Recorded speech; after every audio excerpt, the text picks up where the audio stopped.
But right now, let's go to Webster Tarpley on Syria, because he was just there, I don't know, 6-8 months ago or less. He was there while there were sniper attacks and things. It's now admitted, and I've shown the Fox News articles. You can look them up. I've shown, I mean, even Fox, LA Times, that al-Qaeda was used in Libya, now in Syria, and now the special forces, Western forces, are backing al-Qaeda. Webster, what in the world is going on with the situation in Syria, and what does this bode for the world, oil prices, all of it? Well, as of right now, it's inching towards war, a general Middle East war, slowly, by fits and starts, one step forward, two steps back, and so forth. The news this morning is, on the one side, Turkey has massed military forces along the border with Syria in the wake of this shooting down by Syria of a Turkish jet that had invaded Syrian airspace, probably testing.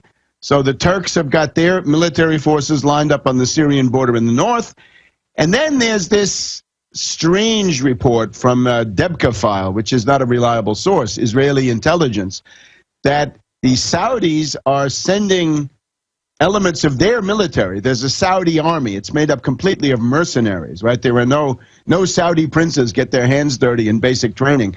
But there is a Saudi army. It's got some special forces, and that they're sending them through Jordan so that they could threaten Syria from the south or the southeast or so forth. So you got obviously an attempt to intimidate Syria. Right now, everything is in the wake of that Syrian. It's an F-4 Phantom reconnaissance configured that went into Syrian airspace.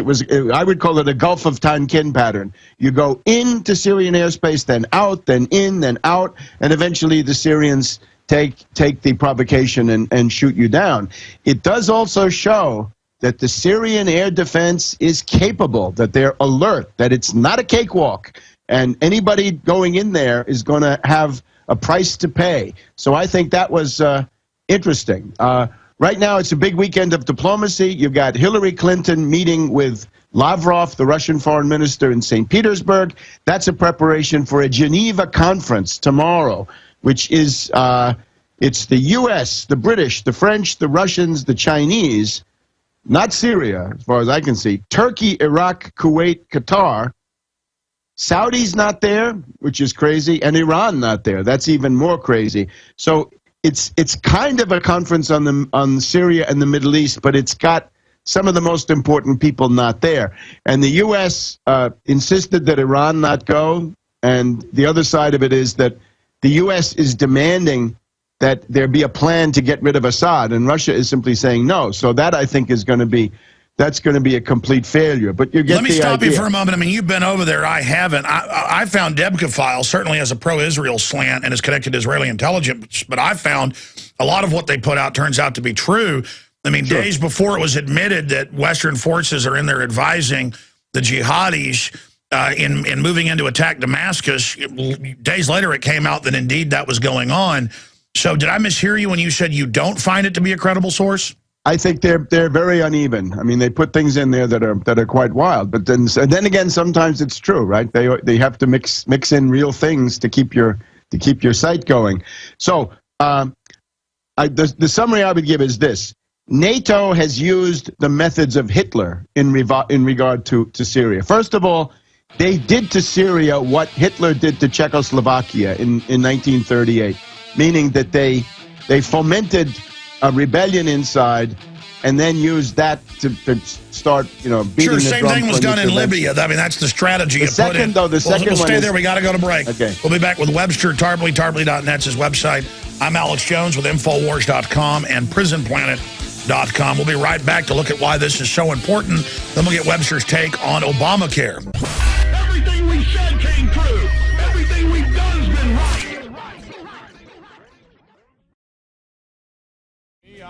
Hundreds and hundreds, and now they say they're going to order over 1,000 armored pillboxes for you and your family. Armed drones, checkpoints, troops rolling around in different cities. Secretary of the Army saying they're getting ready basically for martial law and to put troops in every city. Oh, gee, I wonder what's coming. Oh, our guest in the Obama deception broke it down. Webster Tarpley, it is the global collapse and reorganization post-industrial New World Order system.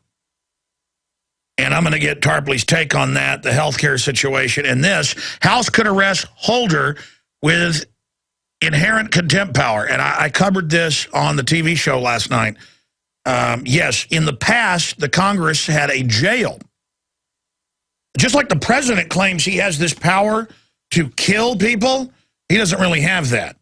Now, if there was an enemy navy attacking New York 200 years ago, the president could say, defend, without going to Congress because it was imminent. But to declare war on a country, he'd have to. So the point is, the Congress has handed over all its authority because the system wants a bunch of people that lay down on their backs. But they could also go right now to the district attorney of the District of Columbia and call for him to have a grand jury investigation of what Holder's done, shipping guns and hand grenades into Mexico and drugs back into the U.S. And again, this is bubbling over. Here is the Washington Post, farmpolicy.com. That's their publication. Fast and the ridiculous. In Mexico, it's taken as fact that the United States is backing drug cartels. And then it goes on and says, Wayne LaPierre says this needs to be looked into. And other big people, what are we going to do? People are listening to this. It's only been in the news for over a year and a half. El Paso Times. Come on, reporters listening. Go look it up. El Paso Times, Chicago Tribune. We've done countless articles at Infowars.com on it. You're like, well, how do we find them? Search Fast and Furious involves drug dealing. Just look it up. It's not hard. I'm ranting. It's just news overload. Webster, finish up with the Syria situation. I mean, in your researched opinion, am I right to be concerned about this? Because Medvedev, Putin, regardless of what people think of them, they have nuclear weapons. The bankers run us. And they've shown they're insane with 40-to-1 bets with MF Global and stuff. And now they're moving weapons all around Europe up against Russia. They've got jihadis running around wearing Al-Qaeda uniforms with flying Al-Qaeda flags, desecrating Orthodox churches. I was saying Catholic, some are Catholic, most are Orthodox, urinating all over things, defacing Jewish and Christian graves. I mean, just acting like complete maniacs. And do you see Christians rioting everywhere? No. We're just like, good, we deserve it. And then all the neocons that love Islamophobia, they're saying nothing about this. And I mean, it's Twilight Zone, Webster. I feel like I'm living in the Twilight Zone. What do you say? Finish your points. This is very important about the massacres, right? Because we had this story from Thierry Masson that Ben Rhodes of the Obama White House is preparing this endgame maneuver similar to Operation Mermaid or whatever they had in Libya last August, that the NATO forces would take control of Arabsat and Nilesat, and they would push the Syrian channels, the pro-government channels, off the air. They bombed one of them this week to probably prepare part of that. And then they would put on fake CIA-produced Arab-speaking channels saying Assad is fleeing, and they have these fake sets in Saudi Arabia and Qatar, similar to the fake set of the Green Square in Libya last year. They've got downtown Syria, downtown Aleppo, downtown Damascus, downtown Aleppo, downtown Homs, and the presidential palace. So they've got sound stages ready to do that at that point. So they're coming along. But now the thing is, if you do that and you have a coup, if the Muslim Brotherhood and the Al-Qaeda essentially take over Syria, there's going to be a huge massacre of Alawites, but there's also going to be a massacre of Christians. And you're right to say those are Greek Orthodox, but they're also Catholic. In other words, Greek Catholic, so-called Melkites. I have to thank them. I stayed with them for quite a number of days when I was in Syria. That's basically who invited me. So there's a great danger of a massacre of Alawites and Christians. Now, it's interesting that Cass Sunstein, in another wing of the Obama White House, has already thought about this. You got Ben Rhodes preparing the bloody coup in Syria. Cass Sunstein and his wife, Samantha Power ran the coup in Egypt last year. Cass Sunstein has got this thing going against the Vatican. Vatican Spring, Vatican leaks, right? And all this stuff, that the Vatican is a criminal enterprise and they launder money and all this stuff. And this is a way to prepare the massacre in Syria and elsewhere in the Middle East, because this has been going on. It's happening in Libya even today, right? Christians are getting killed, displaced.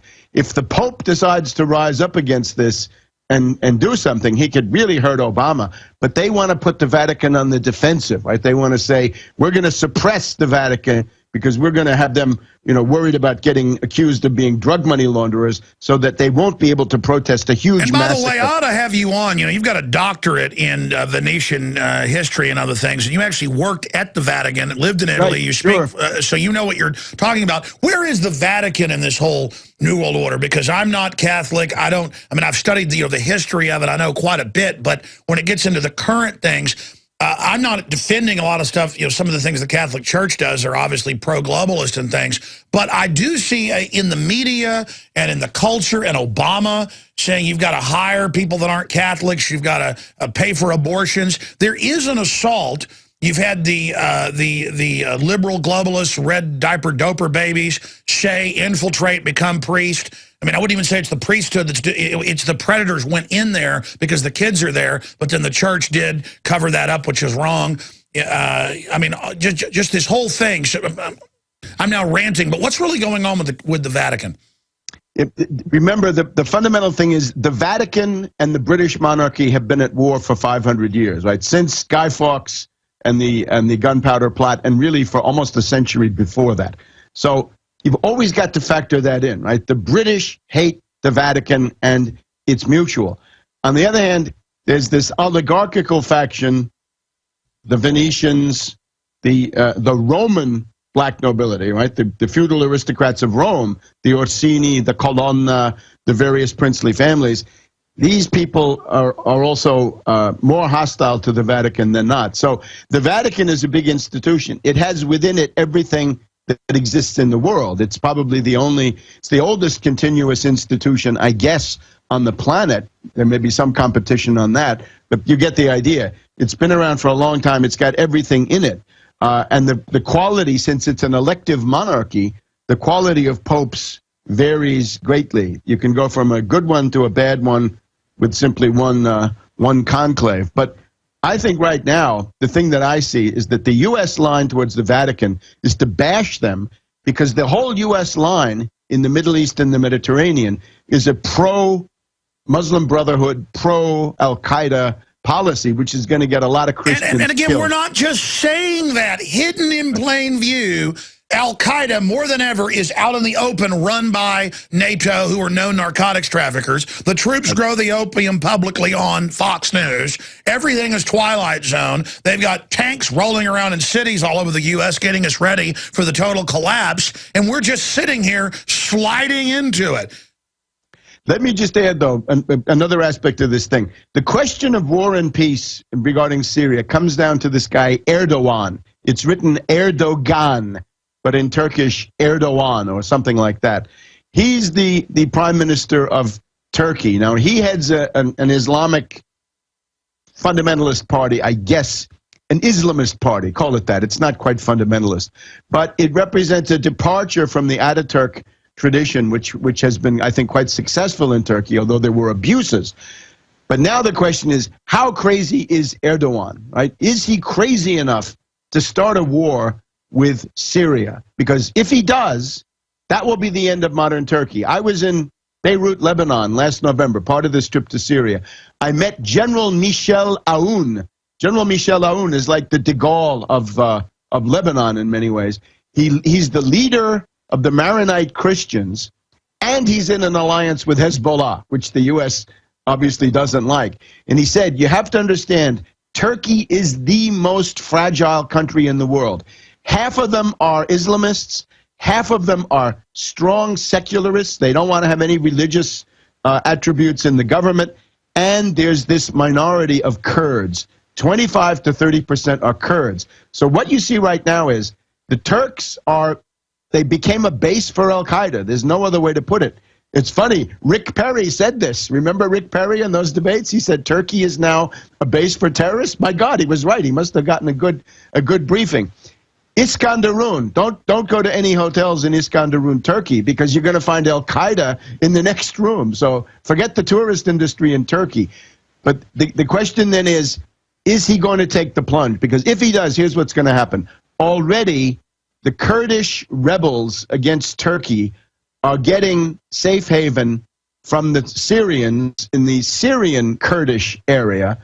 And if the Turks insist on starting a war, the Syrian response will be to foment a general uprising of that 25% of this Turkish population who are Kurds. And that will be really a cataclysm for everybody, because Iraq, Iran, Syria, and Turkey would all be carved if you get an independent Kurdish state. So I would urge Erdogan to pull back. In other words, this is crazy. He has gotten this theory that he's the new Ottomans, right? He's the new Ottoman Empire, the new Turkish Empire. No, I understand. And by the way, when you mentioned that, Business Insider and others are reporting that troops are piling up on both sides of the Syrian-Turkey border. And Turkey obviously said 4 days ago, they said on Monday, they said, if you even come near your own border with troops, Syria, we're going to attack you. So Turkey really wants to have a war, I guess, at NATO's behest. And then the Russians have reportedly, for several weeks, put in Marine Special Forces, Spetsnaz. So what do you expect Russia to do is the $64 million question, because Webster, they're clearly going ahead with this proxy war situation. It looks that way. And remember, there's also the question of the campaigning season, which the season for military operations is now. The Mediterranean, everybody should know, the big thing about the Mediterranean is once it gets to be October, it starts to rain, right? Winter rains, autumn and winter rains. That's the Mediterranean. It's not sunny anymore when you get into October. There's fog and things like this. So there's an urge to act now. If Erdogan takes the plunge, that will be the breakup of modern Turkey. The people like Hillary Clinton, I think, are increasingly crazy. You've got the new foreign minister of France is also a warmonger.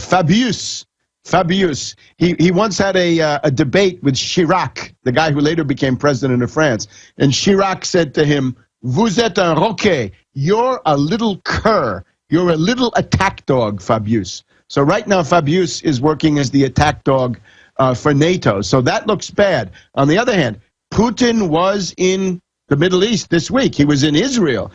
Putin sat down with Netanyahu and I believe delivered a pointed warning to him. He said, "Dear Netanyahu," according to reports, "Dear Netanyahu, you have the devil you know, Assad, and you have done fairly well with Assad. You have had peace on the Golan Heights for the past 40 years, practically. If you get the devil you don't know, you could be in big trouble." And then, of course, the other dimension that you point to, what will Putin do?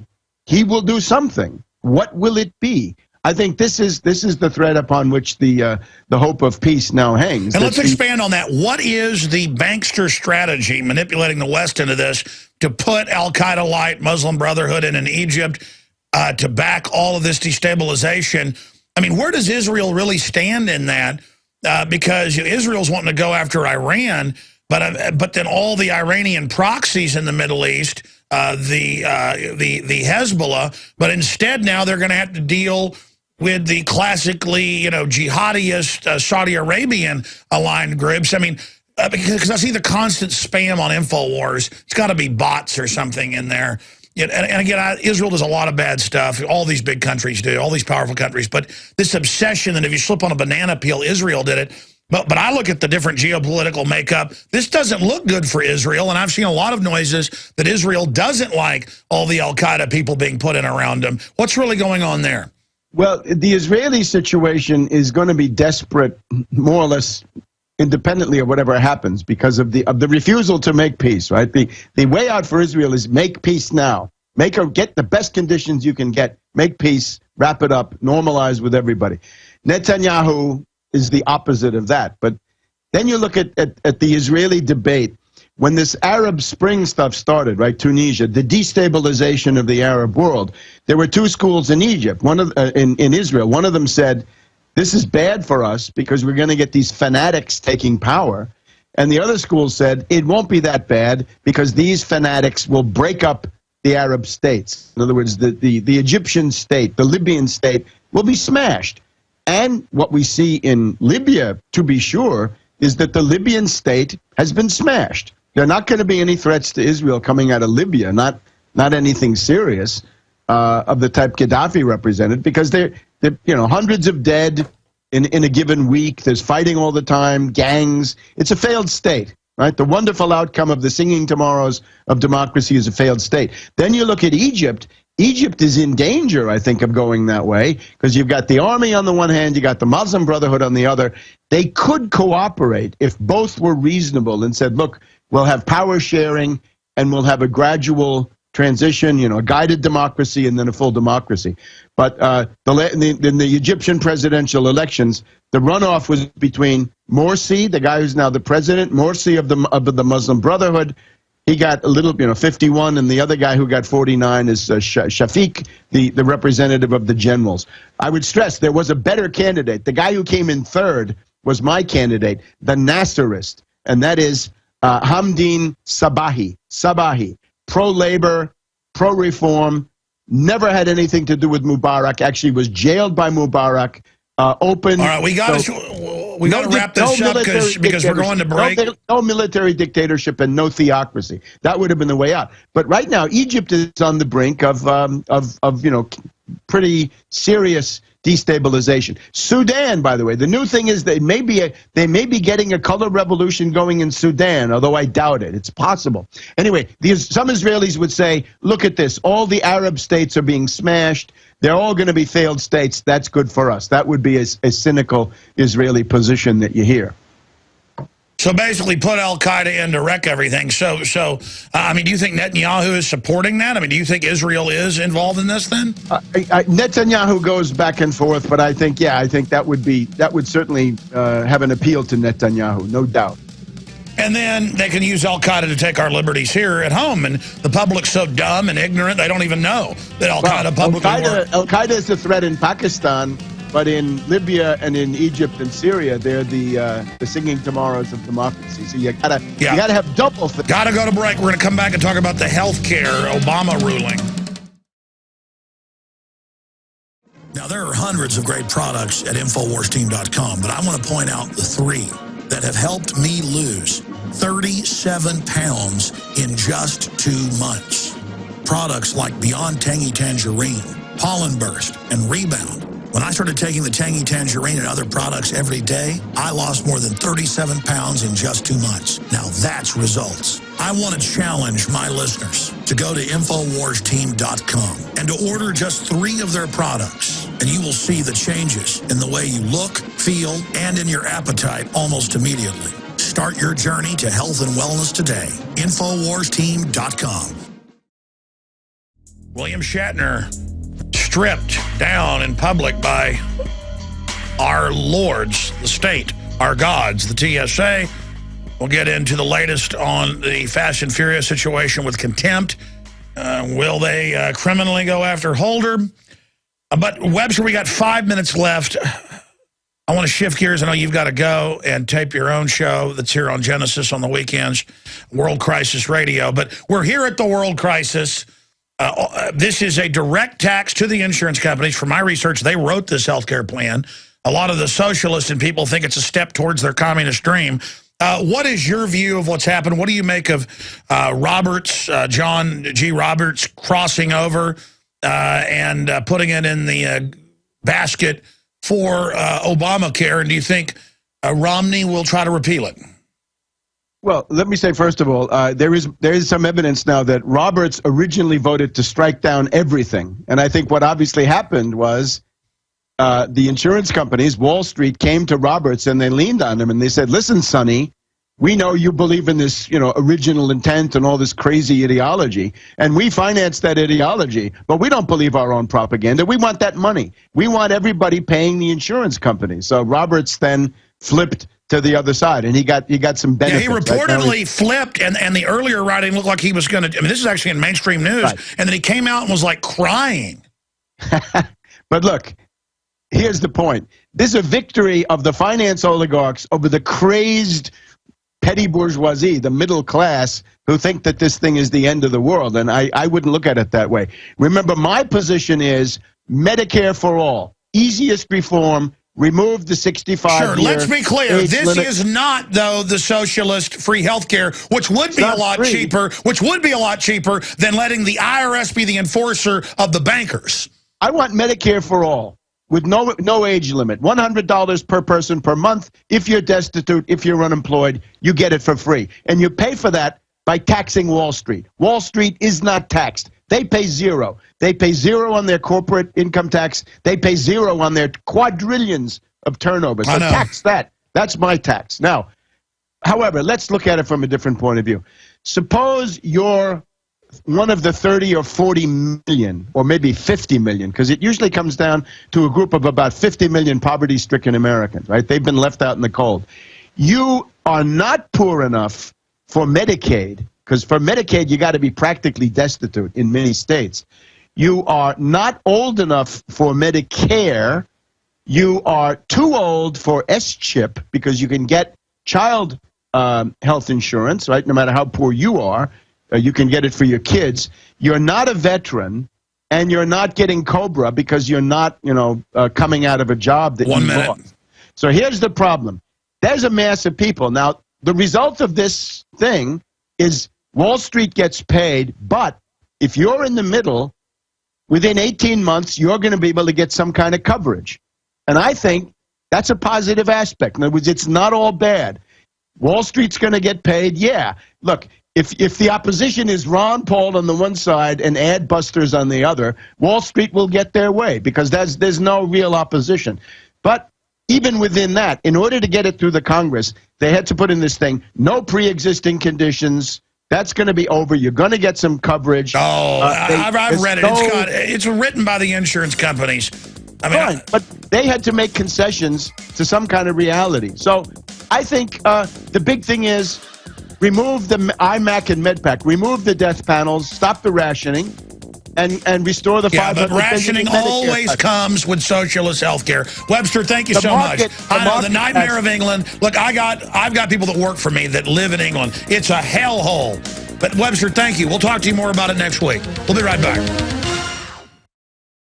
Sick of the globalist eugenicist control freaks adding poison to your water and laughing as you get sick and die? Start purifying your water with ProPure. My friends, I've done a lot of research, and the best gravity filter out there, bar none, is ProPure, and it's available discounted at Infowars.com. Its filters are silver impregnated to prevent bacterial growth. There's no priming required. It's NSF 42 certified. Optional fluoride filters can reduce fluoride up to 95%. Easy to set up and use. Doesn't require electricity. Purify water from lakes, streams, ponds, and wells. This filter system leaves in beneficial minerals, which is key. Save money by not buying bottled water and avoid BPA that leaches from the plastic. ProPure is the best gravity-fed filter out there. It's what my family uses. Infowars.com already has the lowest price on ProPure. But if you add the promo code WATER at checkout, you get an additional 10% off at Infowars.com. You can also call to order 888-253-3139.